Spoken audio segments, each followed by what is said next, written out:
اللهم صل وسلم وبارك على سيدنا محمد وعلى آله وصحبه أجمعين.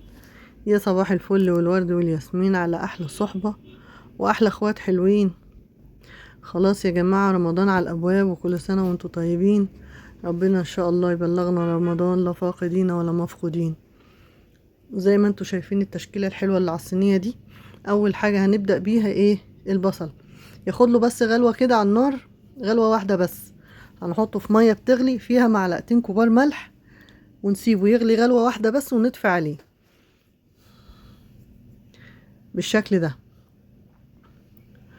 ونخش بقى على اول نوع بعد البصل، اللفت. هنقطعه كده زي ما انتوا شايفين، اي تقطيعة زي ما انتوا عايزينها،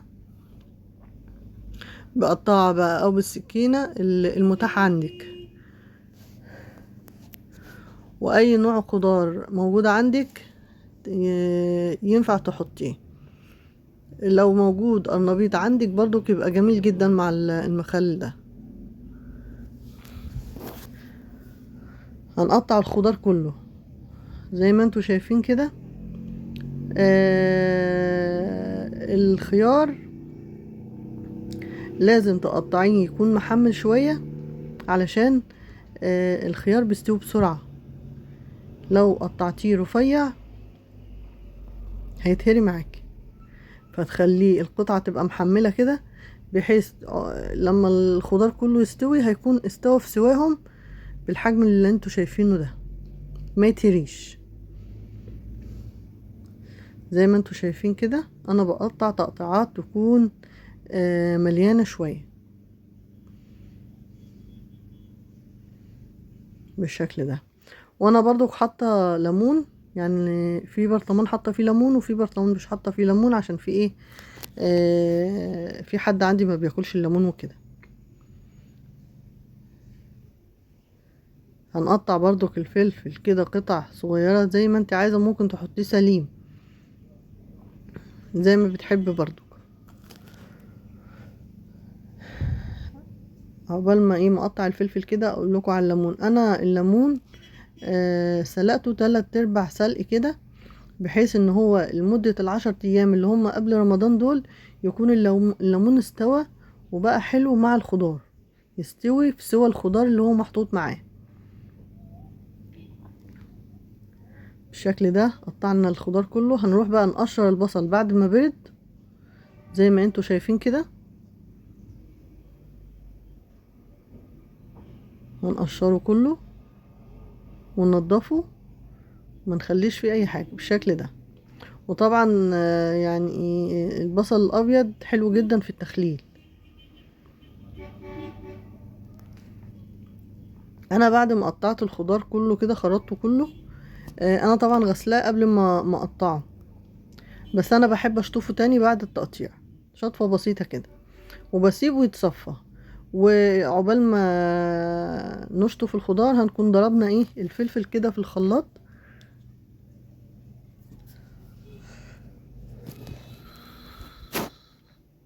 هنحط عليه قد ايه مية؟ هنحط 4 لتر مية لكمية الخضار دي، وهحط عليه 10 معالق من الملح هرمين، بالشكل اللي انتوا شايفينه ده.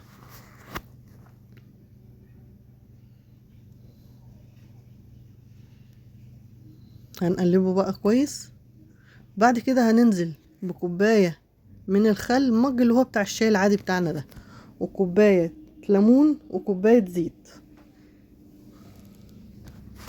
انا عملت برضو معاكم المخلل المشكل قبل كده برضو السنة اللي فاتت، يعني احنا متعودين مع بعض ان شاء الله كده نعمله مع بعض كل سنة.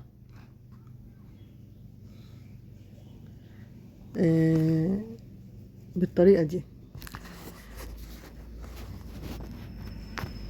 برضو. المخلل اللي فات كنت حاطة حاجات مش حطاها في المخلل ده، في المخلل ده انا حاطه حاجات ما كنتش حطاها في المخلل التاني.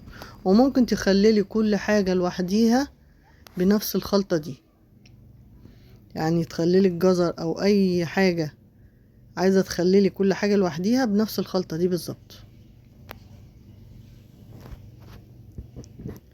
هنحط بقى على الأربعة لتر مية 4 معالق من السكر، معالق كبيرة هرمية برضو بالشكل ده. وصلت معايا لغاية هنا، ادعميني باللايك وقوليلي بتتابعيني منين عشان يوصلكوا كل جديد ان شاء الله.